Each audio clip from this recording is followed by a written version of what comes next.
Barusan yang kamu lihat tadi itu istrinya Labu, nak, Tenriani.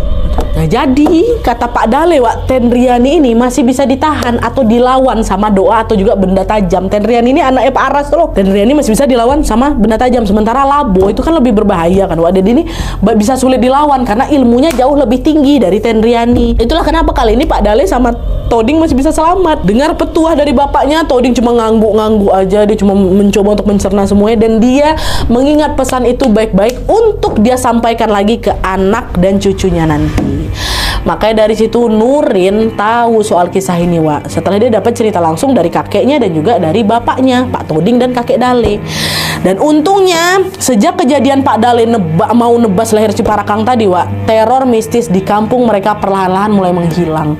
Cuma sampai sekarang katanya sosok Parakang itu masih ada, Wak. Dan mereka masih berbaur sama masyarakat. Dan fresh sekali sekarang, tadi aku baru mau syuting, tim aku bilang, Kak, Wak Nurin ngirimin foto Parakang yang masih ada di kampungnya. Tapi ini bukan di kampungnya, di kampung sebelah. Mau munculin.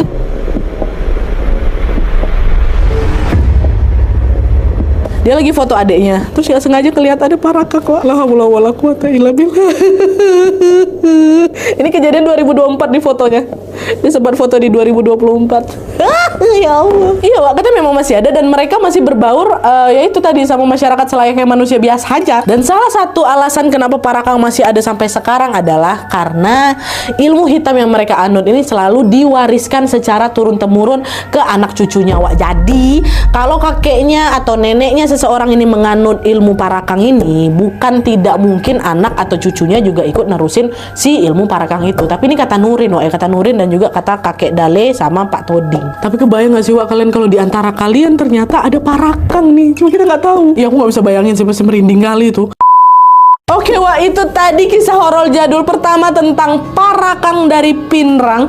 Kalau dipikir-pikir kisah horor zaman dulu tuh memang vibes horor beda gitu kan, Wak? Ya kan? Kalau ditarik benang merahnya, ilmu hitam tuh selalu membawa sisi tragis di baliknya kan, Wak, ya? Soalnya bisa jadi keturunan mereka nggak mau ikutan tuh punya ilmu hitam, tapi terpaksa nerima semua itu, termasuk juga konsekuensi yang dilakuin sama leluhur atau terdahulunya. Nah, buat Wawa nih khususnya yang dari Sulawesi, kalian pasti lebih familiar ya kan sama cerita kayak gini, sama cerita soal Parakang. Ada yang pernah dengar kisah Parakang langsung dari orang tua kalian nggak, Wak? Atau dari tetua kampung, atau dari kakek nenek kalian nggak? Atau mungkin masih ada nih kejadian-kejadian serupa yang jadi buah bibir soal Parakang sampai sekarang?